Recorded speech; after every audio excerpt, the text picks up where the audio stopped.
Welcome to the World of Book Reviews. This segment is about children's books, but it's actually not children like little kids tonight. Tonight it's like your children who may be teenagers or young adults. And it's a fabulous book that I read. It's entitled Beyond Texting, The Fine Art of Face-to-Face Communication for Teenagers. And let me tell you why I like this book so much. Because according to research done in 2010, there was a study by Pew Research Center that said text messaging has become the primary way that teens communicate. Half of all teens send 50 or more text messages a day. Think about that. Half of all teens send 50 or more text messages a day, or that's 1,500 text messages a month. 1 in 3 teenagers send more than 100 texts a day, or that's more than 3,000 texts a month. That's a lot of texting, isn't it? And then a study from Nielsen found that individuals talked on cell phones an average of 188 minutes a month in 2010. But now that's down about 25% due to the increase in text messaging.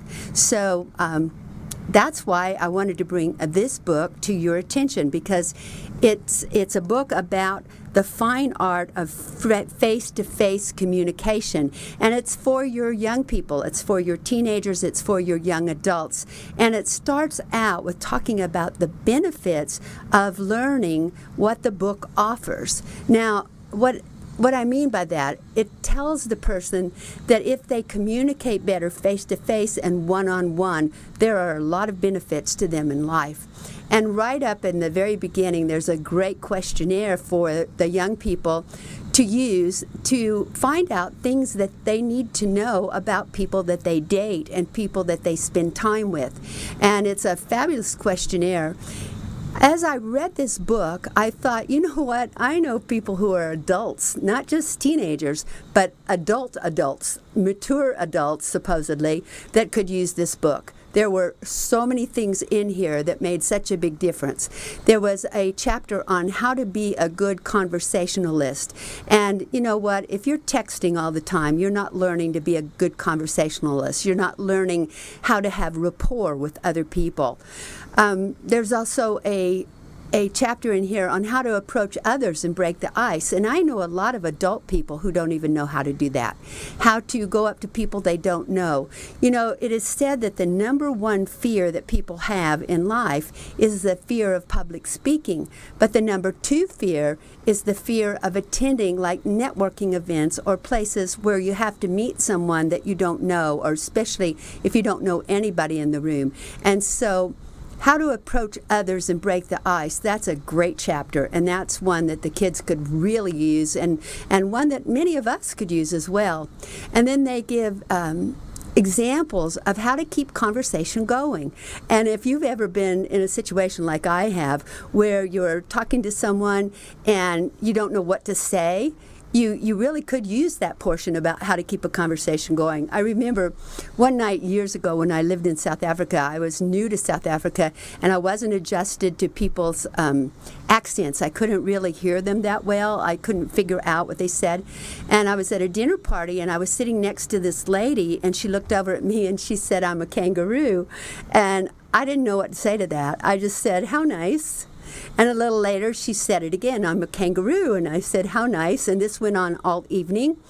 And when I left, my friend Vimy and I were walking down the street, and he said to me, "What on earth was wrong with you tonight? All you did was say, 'How nice, how nice, how nice.'" And I said, "Well, I didn't know what to say to someone who thought they were a kangaroo." I said my mind was doing kind of weird stuff, because I thought, you know, I could ask her, like, "What do you have in your pouch?" or "How far can you hop?" Or I didn't know kangaroos lived in Africa. I thought they lived in Australia.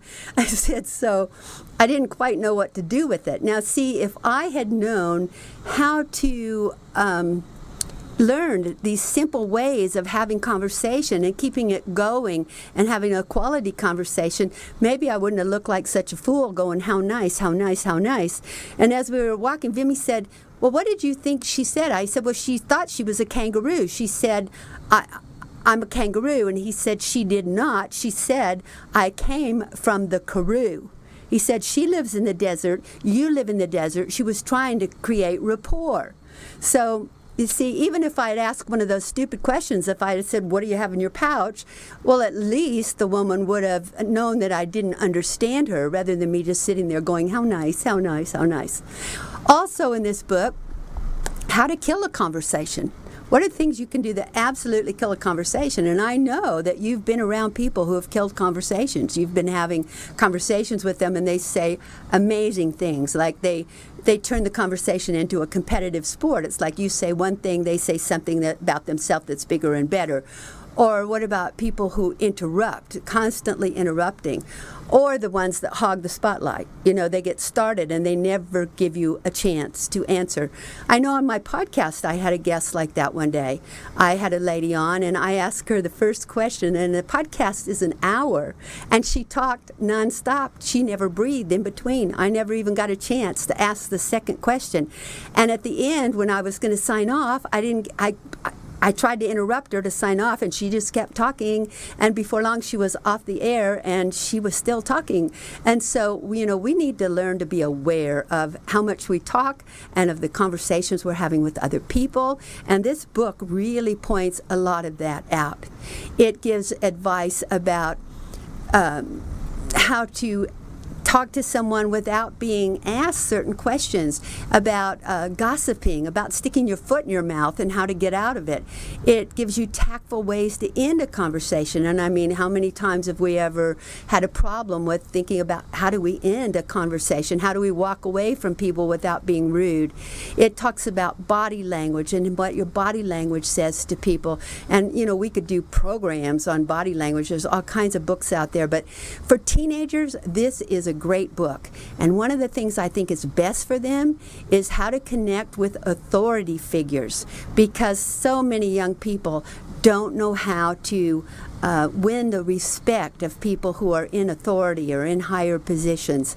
So this is a book I highly recommend that you get for your teenager. It's Beyond Texting, The Fine Art of Face-to-Face Conversation for Teenagers by Debra Fine.